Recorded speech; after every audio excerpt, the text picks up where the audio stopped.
Une fois que j'ai défini donc, mon mental, donc je le rappelle que deux facultés finalement. Faculté de capter une information, concentration, attention, conscience. Okay, ça c'est lorsque mon mental est en mode perception directe de ce qui se passe en direct, ou projection. Okay, dialogue interne, les 5 sens, 6, 7 avec kinesthésique proprioceptif, et le dialogue interne. Okay, donc ça c'est mon mental, sauf que il n'y a pas que ça. Il y a des systèmes inconscients, automatisés, que je ne peux pas maîtriser, qui vont venir influencer ces mécanismes-là. C'est le cas des émotions. Okay, les émotions en lien avec nos mémoires. Nos mémoires sont stockées de manière inconsciente. De quelle manière je vais me rendre compte que j'ai quelque chose en mémoire lorsque cette mémoire me remonte de façon mentale, comme une projection mentale. Toute projection mentale fait appel à ma mémoire. À mes mémoires, pardon. Toutes mes mémoires en moi. Okay, c'est lorsque mon mental va créer une représentation, je vais pouvoir en prendre conscience. Tant que mon mental ne peut pas créer une représentation de ce que j'ai en mémoire, je ne peux pas te dire ce que j'ai en mémoire. Donc ça veut bien dire que c'est inconscient.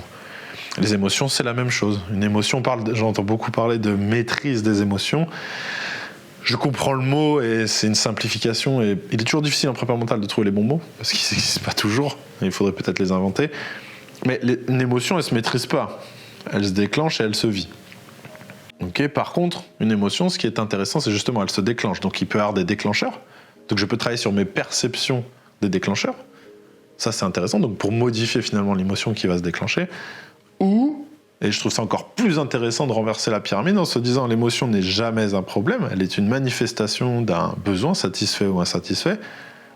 Mais par contre, les conséquences dans mon mental, mes projections, mon niveau d'attention et dans mon corps, okay, peuvent être différés, peuvent être favorables à ce que je veux produire maintenant ou défavorables par rapport à ce que je veux produire tout de suite. Okay, donc en fait, on travaille les émotions par le corps, finalement, et par la conscience des projections mentales qui se déclenchent, de l'activité mentale, en fait. Donc, une fois qu'on a compris ça, on a presque tout dit, hein, y a quasiment tout là, et on n'est fait que de ça, finalement. Donc, de perception, d'un mental, de mémoire et d'émotion. Okay. Sachant que plus c'est inconscient, donc tout ce qui est émotion vont forcément dominer les parties conscientes. On va parler de réflexes. C'est pour ça que c'est si dur de vivre avec ces émotions. C'est qu'elles ne sont pas dans le champ de la conscience.